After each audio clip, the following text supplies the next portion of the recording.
নমস্কাৰ সমৰ্স ট্ৰেভেলৰ আৰু এটা নতুন ভিডিঅ'লৈ আপোনাক স্বাগতম জনাইছোঁ। আজি আমাৰ যাত্ৰা ভাৰতৰ অন্যতম পবিত্ৰ ধৰ্মীয় স্থান জম্মু এণ্ড কাশ্মীৰত থকা মাতা বৈষ্ণৱী মন্দিৰলৈ।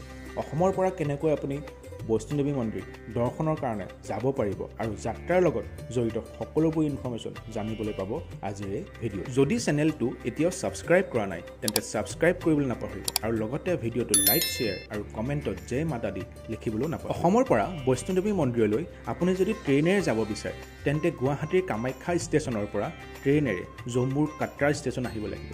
ট্ৰেইনেৰে আহিবৰ কাৰণে আপুনি কামাখ্যা ষ্টেচনৰ পৰা ডাইৰেক্ট শ্ৰী মাতা বৈষ্ণৱদেৱী কাটৰা উইকলি এক্সপ্ৰেছত আহিব পাৰে।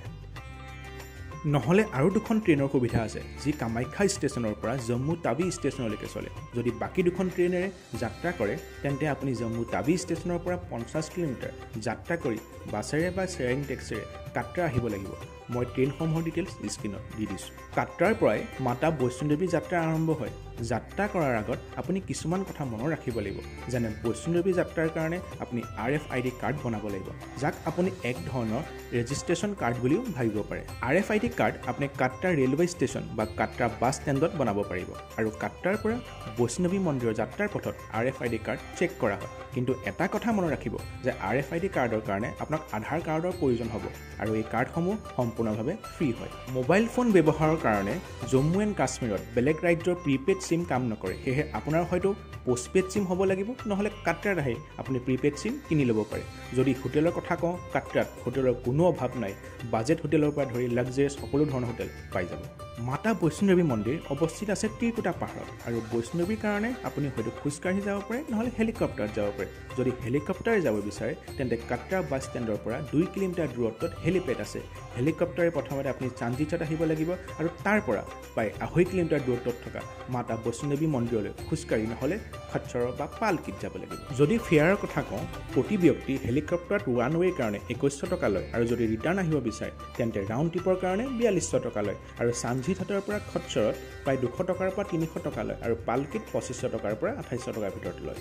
যদি সম্পূৰ্ণ যাত্ৰা খোজকাঢ়ি কৰিব বিচাৰে তেন্তে আপোনাৰ ওচৰত দুটা ৰাস্তা আছে। এটা পুৰণি ৰাস্তা যাক বানগংগা বুলি কোৱা হয় আৰু দ্বিতীয়টো ৰাস্তা হ'ল টেৰাকোট মাৰ্গ।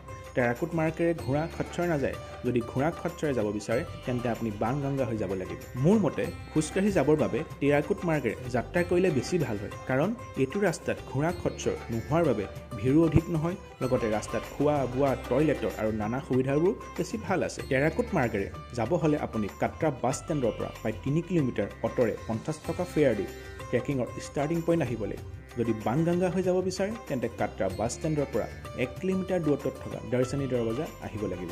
আপোনাৰ বানগংগাই হওক বা টেৰাকোট মাৰ্গেই হওক, বৈষ্ণৱী দূৰত্ব প্ৰায় 13 পৰা 14 কিলোমিটাৰ। যদি বানগংগা হৈ যাত্ৰা কৰে তেন্তে আপুনি ঘোঁৰা খচ্চৰ পালকি আদিৰ সুবিধা পাই যাব।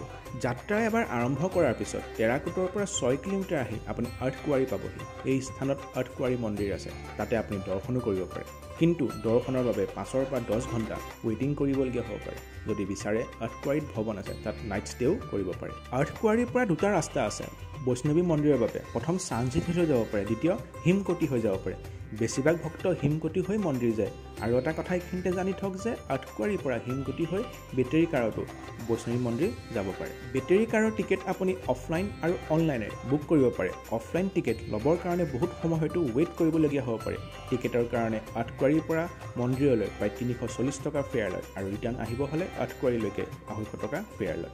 আৰ্থকুৱাৰীৰ পৰা 7 কিলোমিটাৰমান আহি আপুনি বৈষ্ণৱদেৱী ভৱন পাবহি। এই স্থানতেই মন্দিৰ ভাগ আছে।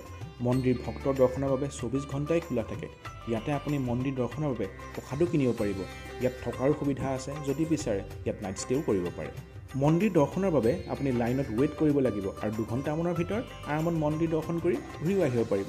মন্দিৰ দৰ্শন কৰাৰ আগত আপুনি যি বস্তু লগত লৈ গৈছে, যেনে ফোন, কেমেৰা, লেডাৰৰ বস্তু, পাৰ্চ আদি সকলোবোৰ ক্লক ৰুমত লকাৰত থৈ যাব লাগিব আৰু এই সুবিধা সম্পূৰ্ণভাৱে ফ্ৰী। আৰু এটা কথা মনত ৰাখিব যে বৈষ্ণৱদেৱী যাত্ৰা 12 মাহে হয় যদিও ভক্তৰ বহুত ভিৰ হোৱাৰ বাবে সকলোবোৰ বুকিং অনলাইন কৰি আহিলে ভাল হয়, কাৰণ বৈষ্ণৱী আহি অফলাইন যদি বুকিং কৰিম বুলি ভাবে তেন্তে হয়তো বহুত সময় লাগিব পাৰে বা সুবিধাবোৰ নাপাবও পাৰে। বৈষ্ণৱদেৱী মন্দিৰ দৰ্শনৰ পাছত আপুনি ভৈৰৱা মন্দিৰ দৰ্শন কৰিলেহে যাত্ৰা সফল হয়। সেয়েহে ভৈৰৱা মন্দিৰ দৰ্শনৰ বাবে আপুনি 5 কিলোমিটাৰ যাব লাগিব, যাৰ কাৰণে আপুনি খোজকাঢ়ি, ঘোঁৰা, খচ্চৰ বা ৰোপৱেৰ সহায়েৰে যাব পাৰে। ৰূপেৰে যদি যাব বিচাৰে তেন্তে 150 টকা টিকেটৰ ফেয়াৰ দিব লাগিব। ভৈৰৱা মন্দিৰৰ পৰা ৰিটাৰ্ণ বৈষ্ণৱী ভৱন আৰু তাৰ পিছত কাটৰা আপুনি 6 পৰা 7 ঘণ্টাৰ ভিতৰত পাই যাব। আশা কৰোঁ মাতা বৈষ্ণৱদেৱীৰ যাত্ৰাৰ লগত জড়িত সকলোবোৰ ইনফৰমেশ্যন মই আপোনাক দিবলৈ সক্ষম হ'লোঁ। সেয়েহে যদি ভিডিঅ'টো চাই ভাল লাগে তেন্তে লাইক, শ্বেয়াৰ আৰু চেনেলটো ছাবস্ক্ৰাইব কৰিব আৰু কমেণ্টত জয় মাতা দি লিখিবলৈ নাপাহৰিব। ধন্যবাদ।